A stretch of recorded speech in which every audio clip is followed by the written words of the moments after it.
quit smoking. It was 1989. Quit completely. And let me tell you something about when a person stops smoking, some wonderful things happen.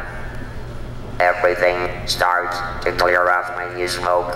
Believe it or not, all those chemicals in tobacco clog the olfactory nerve in the nose. You can't smell things. You may think you can, but you can't smell things.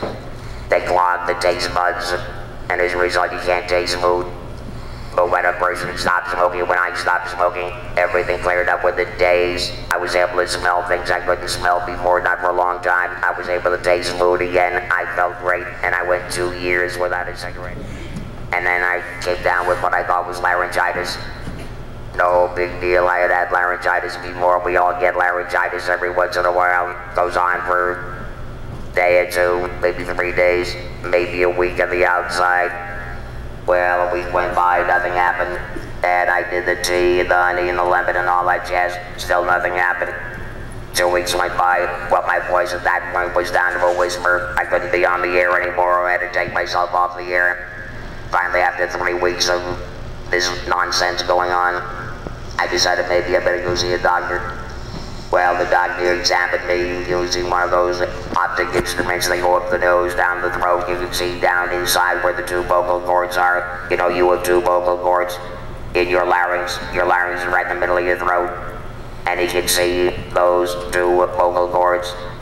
And when he removed the instrument, he said, "Bob, I've got bad news for you. You do not have laryngitis. What you do have is a cancerous growth on your left vocal cord."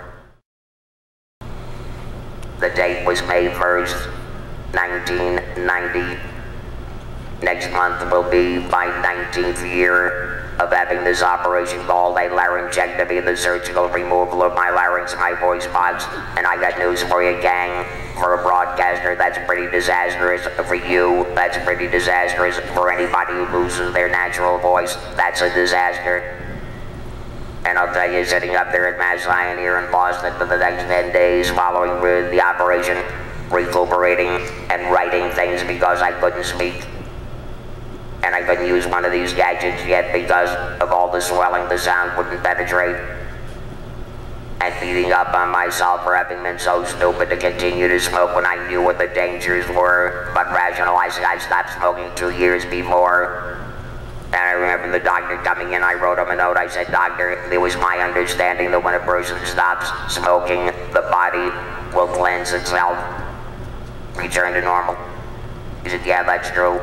He said, "But the body also has a memory, and that cancer probably started like a little seed somewhere in your body. It may have been there for years.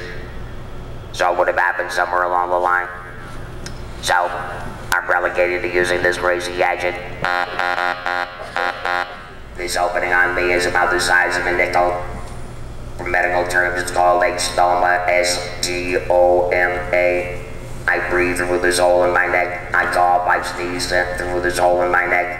I no longer have any connection between my nose and my mouth and my lungs. I can't breathe through my nose. I can't blow my nose runs. I can't blow up a balloon. I can't blow a whistle. Can't do any of these things. But I'm still 2 years and so far everything's been fine. In the beginning I went every 30 days. Then I went every 3 months.